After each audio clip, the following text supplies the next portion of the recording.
नमस्कार। हिमाचल अभियावी के स्टूडियो से मैं राधा ठाकुर और आप सुन रहे हैं ऑनलाइन रेडियो बुलेटिन। शुरुआत करेंगे आज की हेडलाइन से। हिमाचल में बर्फबारी, कई सड़कों पर यातायात बाधित। बिलासपुर में 16 साल बाद गिरी बर्फ। जयराम बोले, पौंग बांध जलाशय में उत्कृष्ट संस्थान स्थापित करने की तलाशी जाए संभावनाएं। दलाई लामा के उत्तराधिकारी चुनाव में चीन की दखल को रोकेगा अमेरिका। जयराम सरकार के होर्डिंग्स के खिलाफ चुनाव आयोग से शिकायत करेगी कांग्रेस। हिमाचल में आज अब तक कोरोना के 106 नए मामले, 259 ने जीती कोरोना से जंग। नगर निकाय चुनाव के लिए कांगड़ा जिला से आए 264 नामांकन, आज था आखिरी दिन। एनआईसी हिमाचल का कोविड सॉफ्टवेयर डिजिटल इंडिया पुरस्कार को चयनित मिलेगा राष्ट्रपति के हाथों। शिमला के मतियाना और कोटखाई में सड़क हादसा, 2 की गई जान, 12 लोग घायल। अब समाचार विस्तार से। आपके स्वास्थ्य का प्रहरी श्री बालाजी हॉस्पिटल, कांगड़ा, हिमाचल। हिमाचल प्रदेश के ऊपरी क्षेत्रों में बर्फबारी का दौर शुरू हो चुका है। बर्फबारी से प्रदेश में नया साल मनाने पहुंचे पर्यटकों के चेहरे खिल गए हैं। वहीं बर्फबारी से प्रदेश के ऊपरी क्षेत्रों में कई मार्गों पर यातायात भी बाधित हुआ है। पहाड़ों पर रविवार रात से फ्रेश स्नोफॉल का नजारा देखते ही बन रहा है। शिमला जिला के कुफरी और नारकंडा में भारी बर्फबारी दर्ज की गई है। कुफरी, नारकंडा, खड़ा पत्थर और ऊपरी शिमला के लिए सड़क यातायात बाधित हो गया है। वहीं किन्नौर और लाहौल स्पीति के कई इलाकों में भी भारी हिमपात दर्ज किया गया है। जिला कांगड़ा में धर्मशाला के ऊपरी इलाकों और धौलाधार की पहाड़ियां बर्फ से ढक गई हैं। वहीं मैक्लोडगंज में सीजन की पहली बर्फबारी हुई है। सोलन जिला के चायल और आसपास के इलाकों में सीजन का पहला हिमपात हुआ है। इसके अलावा करोल पर्वत और सोलन के साथ साथ दादलाघाट, डमरोह, करोल, कसोली और अर्की के बाड़ीधार और घनागू घाट धार में भी ताजा बर्फबारी देखने को मिली है। मुख्यमंत्री जयराम ठाकुर ने पौंग क्षेत्र विकास बोर्ड की पहली बैठक की अध्यक्षता की। इस दौरान paragliding, parasailing, water scooter, kayaking, speed boat, cruise boat, water zorbing balls, house boat, shikara, floating jetty और फ्लोटिंग रेस्टोरेंट जैसी खेल गतिविधियां आरंभ करने के लिए भाखड़ा ब्यास प्रबंधन बोर्ड से मंजूरी ली जानी चाहिए।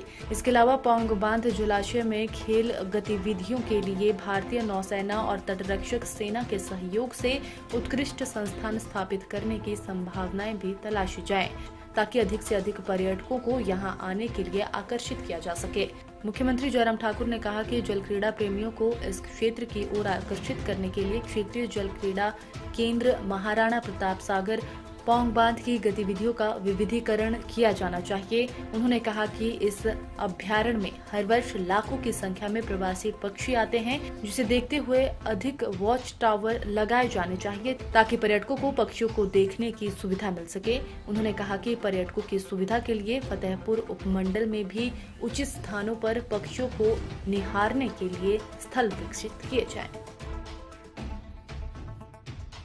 तिब्बती धर्मगुरु दलाई लामा का उत्तराधिकारी चुनने को लेकर जारी चीनी दखल को रोकने वाले अमेरिकी कानून को राष्ट्रपति डोनाल्ड ट्रंप ने मंजूरी प्रदान कर दी है। इस कानून के तहत अमेरिका अब तिब्बत में अपना वाणिज्य दूतावास स्थापित करेगा, तो साथ ही ये भी सुनिश्चित करेगा कि तिब्बती अपने सर्वोच्च धर्मगुरु का चयन स्वयं करें। इस संबंध में चीन पर दबाव बनाने के लिए एक अंतर्राष्ट्रीय गठबंधन बनाने की भी बात कही गई है। इसी नए कानून के निर्वासन में भारत में रह रहे तिब्बतियों के लिए $60 लाख का भी प्रावधान किया गया है। बता दें कि चीन के विरोध के बावजूद बीते सप्ताह अमेरिकी सीनेट में सर्वसम्मति से ये विधेयक पारित किया गया था। इस कानून के तहत न केवल तिब्बत में मौजूद बौद्ध समुदायों का समर्थन करने वाले गैर सरकारी संगठनों की सहायता की जाएगी, बल्कि अमेरिका में तब तक नए चीनी दूतावास खोलने पर प्रतिबंध लगाया गया है जब तक कि तिब्बत के लहासा में अमेरिका का अपना वाणिज्य दूतावास नहीं खुल जाता। चीन 14वें दलाई लामा को अलगाववादी के तौर पर देखता आया है, लेकिन दलाई लामा तिब्बत के लिए स्वायत्तता की मांग करते आ रहे हैं। कांग्रेस ने जयराम सरकार के 3 साल पूरा होने के उपलक्ष्य पर जयराम सरकार द्वारा लगाए गए होर्डिंग्स को लेकर चुनाव आयोग में शिकायत करने का ऐलान किया है। कांग्रेस के प्रदेश अध्यक्ष कुलदीप सिंह राठौर का कहना है कि 3 साल का जश्न सरकारी खर्चे पर करना प्रदेश की जनता के पैसे का दुरुपयोग है।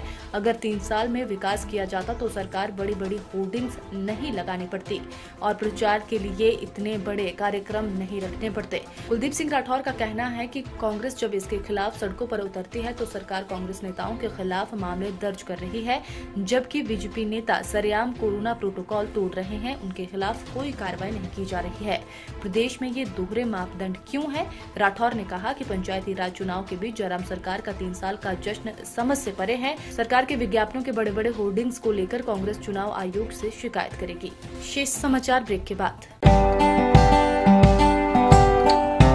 Shri Balaji multi speciality hospital Kangra, जहां आपको एक ही छत के नीचे मिले बेहतरीन चिकित्सा सुविधाएं, cardiology, laparoscopic, general surgery, neuro surgery, orthopaedics, paediatric, radio diagnosis, urology, gastroenterology, ophthalmology, pathology, medicine, anaesthesia और डेंटल जैसी अत्याधुनिक और बेहतरीन चिकित्सा सुविधाएं, 24 घंटे इमरजेंसी सुविधा, 9 बेड के साथ critical care unit, cardiac monitor और डिफिब्रिलेटर्स, सेंट्रल ऑक्सीजन लाइन और वेंटिलेटर सुविधा। हिमाचल प्रदेश के सबसे बड़े निजी स्वास्थ्य सेवा प्रदाताओं में से एक Shri Balaji multi speciality hospital Kangra राष्ट्रीय स्वास्थ्य बीमा योजना के साथ सूचीबद्ध Shri Balaji multi speciality hospital Kangra BPL परिवारों के लिए अस्पताल में कैशलेस भर्ती होने के साथ ही ईसीएच की भी सुविधा। हमारा पता Shri Balaji multi speciality hospital, Balaji Vihar, Ujjain, Kangra. संपर्क करें 9218411108 पर। Shri Balaji multi speciality hospital Kangra. Himachal में आज अब तक कोरोना के 106 नए मामले सामने आए हैं, वहीं 259 कोरोना पॉजिटिव ठीक हुए हैं। हमीरपुर जिला में एक की मृत्यु हुई है।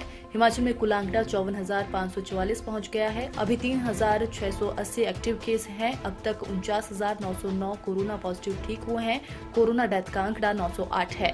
कांगड़ा में 37, हमीरपुर में 29, शिमला में 22, बिलासपुर में 5, चंबा और मंडी में 4, ऊना में 2, कुल्लू और लाहौल स्पीति और सोलन में एक मामला सामने आया है। शिमला के 78, सोलन के 76, चंबा के 27, हमीरपुर के 19, किन्नौर के 17, बिलासपुर के 16, ऊना के 14, हमीरपुर के 8 और लाहौल स्पीति के 4 लोग ठीक होने में कामयाब हुए हैं। हिमाचल में आज अब तक कोरोना के 2,180 सैंपल जांच के लिए आए हैं। इनमें से 823 नेगेटिव पाए गए हैं। 1,330 सैंपल की रिपोर्ट आना अभी बाकी है। आज के सैंपल में से 27 पॉजिटिव केस हैं, बाकी पेंडिंग सैंपल से हैं। नगर निकाय चुनाव के लिए नामांकन भरने का आज आखिरी दिन था। 3 दिन में जिला कांगड़ा में 5 नगर परिषद और 3 नगर पंचायत के लिए 264 लोगों ने नामांकन दाखिल किया है। पहले दिन 35, दूसरे दिन 88 और तीसरे दिन आज 141 ने नामांकन पत्र दाखिल किया। पूरी तस्वीर 31 दिसंबर को साफ होगी कि कितने प्रत्याशी चुनावी मैदान में रहते हैं। बता दें कि नगर निकाय चुनाव के लिए नामांकन भरने के लिए 24, 26 और 28 दिसंबर की तिथि निर्धारित की गई थी। चुनाव लड़ने के इच्छुक सुबह 11 से 3 बजे तक नॉमिनेशन पेपर दाखिल कर सकते हैं। साथ ही कल यानी 29 दिसंबर को नामांकनों की छंटनी होगी। प्रत्याशी 31 दिसंबर को सुबह 10 बजे से शाम 3 बजे तक नॉमिनेशन वापस ले सकते हैं। 31 दिसंबर को प्रत्याशियों को चिन्ह आवंटित किए जाएंगे। कांगड़ा नगर परिषद में 24, देहरा में 20, ज्वालामुखी में 31, नगरोटा बगवा में 29, नूरपुर में 28 ने नामांकन भरे हैं। वहीं नगरोटा बगवा से एक प्रत्याशी ने 3 नामांकन दाखिल किए हैं। नगर पंचायत पपरोला बैजनाथ में 57, ज्वाली में 36 और शाहपुर में 38 ने नामांकन दाखिल किए हैं। नामांकन भरने के अंतिम दिन ऊना में 85, मंडी में 87 नामांकन दाखिल किए गए हैं।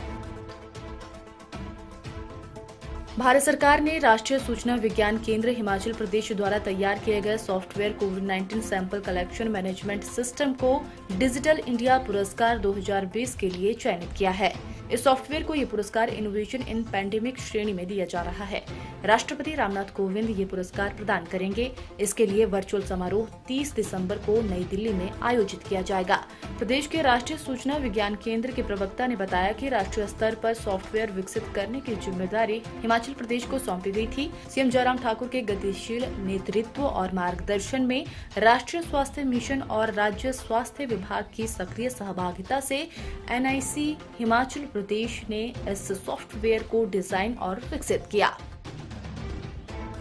राजधानी शिमला में सोमवार को 2 सड़क हादसों में 2 लोगों की मौत हो गई, जबकि 9 लोग गंभीर रूप से घायल हुए हैं। वहीं एक हादसा जिला मंडी के नर चौक में सामने आया है। यहां दिल्ली से मनाली घूमने जा रहे पर्यटकों की कार हादसे का शिकार हो गई, जिसमें 3 लोग घायल हो गए हैं। हादसे में घायल एक को पीजीआई रेफर कर दिया गया है। पुलिस ने सभी मामलों में केस दर्ज कर आगामी जांच शुरू कर दी है। इसके अलावा राजधानी शिमला के ठियोग उपमंडल के मतियाना में एक हादसा सामने आया है। यहाँ एक सड़क हादसे में 64 वर्षीय बुजुर्ग और एक 22 वर्षीय युवक की दर्दनाक मौत हो गई। वहीं कार में सवार 2 अन्य लोग घायल हो गए। यह हादसा पुलिस चौकी मतियाना के तहत पड़ने वाली केलवी पंचायत के नेरा में सोमवार दोपहर को हुआ है। वहीं जिला शिमला के कोटखाई के देवरी गांव में एक टेम्पो खाई में गिर गया। इस हादसे में टेम्पो में सवार 7 लोग घायल हो गए हैं, जिन्हें कोटखाई अस्पताल में भेजा गया है, जहां से उन्हें शिमला रेफर कर दिया गया है। पुलिस ने मामला दर्ज कर आगामी जांच शुरू कर दी है। आज के लिए खबरों में इतना ही। बने रहिए हिमाचल अभी के साथ। नमस्कार।